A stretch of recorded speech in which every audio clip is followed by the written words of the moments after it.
Baik pemirsa TV yang dirahmati Allah, di segmen terakhir ini kita ingin membaca SMS dari Hafid Khairi di Banda Aceh.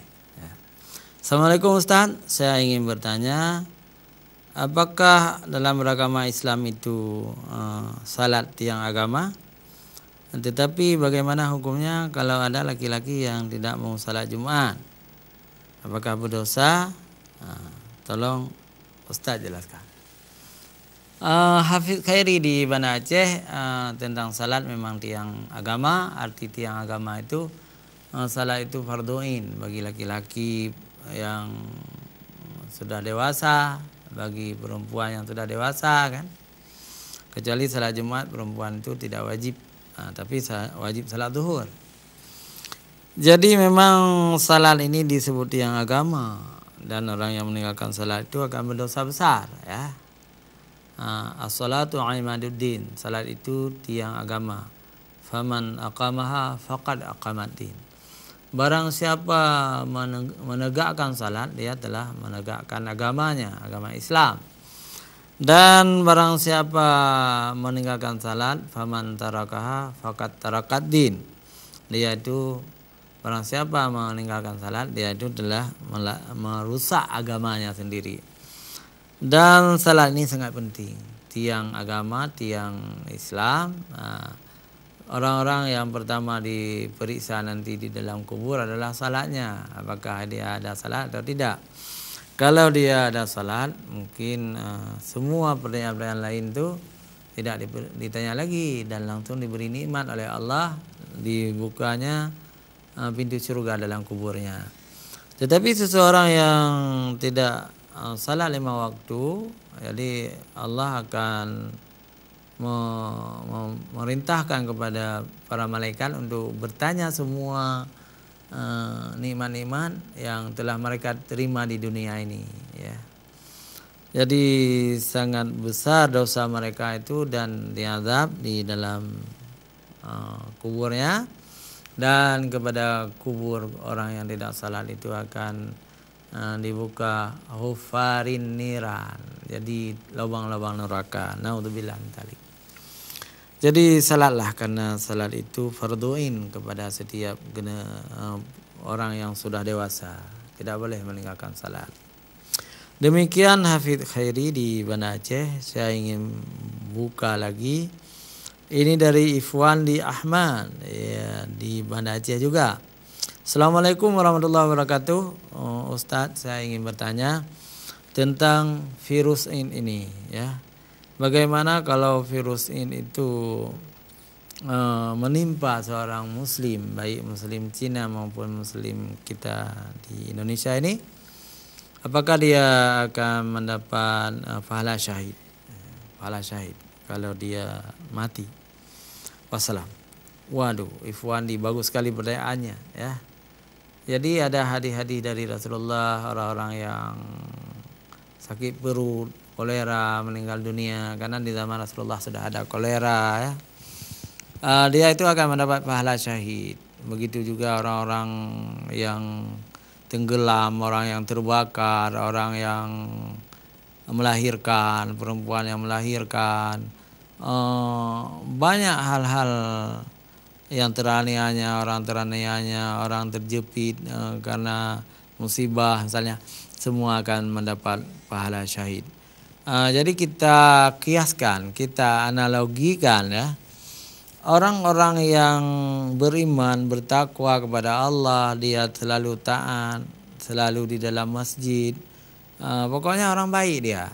Tiba-tiba dia terkena virus corona, mungkin dibawa oleh angin ya, ditiup oleh angin, atau mungkin satu saat dia pernah dekat dengan orang pasien corona, katakanlah di rumah sakit, kemudian orang taat ini, orang beriman ini mati karena virus corona ini.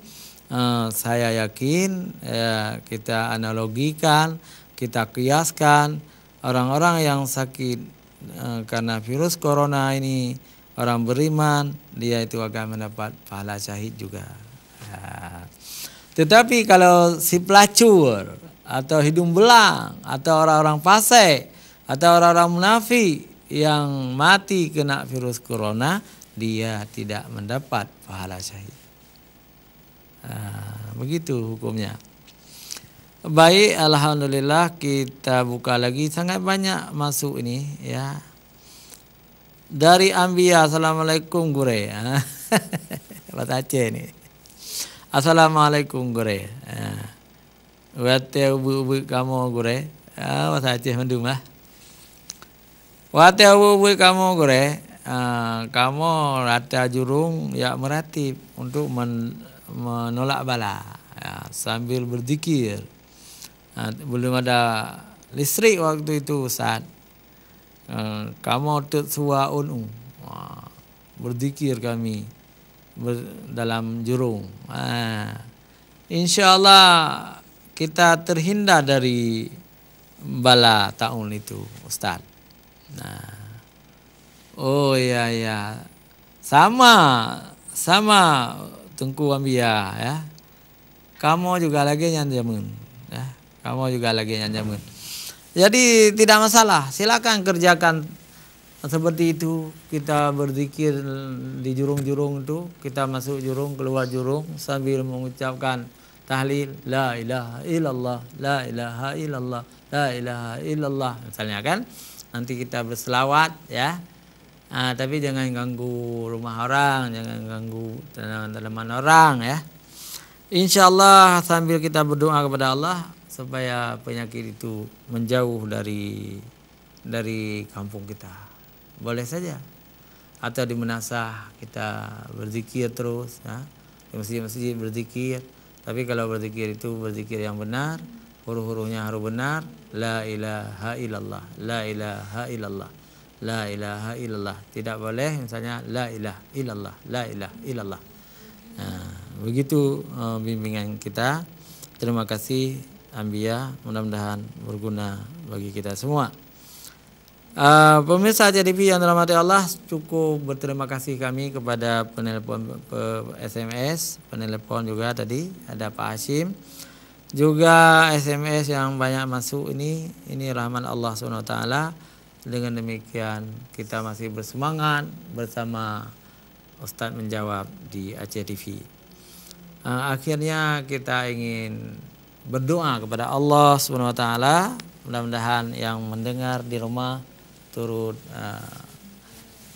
mengangkat tangan ya. A'udzubillahi minasyaitonirrajim. Bismillahirrahmanirrahim. Alhamdulillahirabbil alamin. Hamdan ni'amahu wa yukafi'u mazidah. Ya Rabbana lakal hamdu kama yanbaghi li jalali wajhikal karimi wa 'azimi sultanik. Allahumma shalli wa sallim ala sayyidina Muhammadin wa ala alihi wa sahbihi ajma'in. Allahumma ighfir li dhunubi wa li walidayya warhamhuma kama rabbayani shaghira. Allahumma ighfir lana dhunubana wa li walidina warhamhuma kama rabbawna shirara. Wa li jaddina wa jaddatina wa lil ustadina wa li jami'il mu'minina wal mu'minat wal muslimina wal muslimat al ahya'i minhum wa amwat. Atabi' bainana wa bainahum bil khairat. Rabbi ighfir warham wa anta khairur rahimin. Ya Allah ya Tuhan kami, jauhkanlah negeri kami dari siksa bencana dan penyakit-penyakit menular yang tidak mampu kami obati seperti corona ya Allah. Jauhkanlah corona itu ke negeri kami, negeri yang mengambil syariah sebagai pedoman kami ya Allah. Aceh, Nanggro, Serambung, Mekah ya Allah. Jauhkanlah kepada kami ya Allah. Selamatkanlah masyarakat kami ya Allah. Selamatkanlah kami ya Allah. Jauhkanlah azab-Mu ya Allah kepada negeri kami tercinta ini. Jangan ada penyakit corona di negeri kami. Wassallallahu ala sayyidina Muhammadin wa ala alihi wa sahbihi ajma'in. Assalamualaikum warahmatullahi wabarakatuh.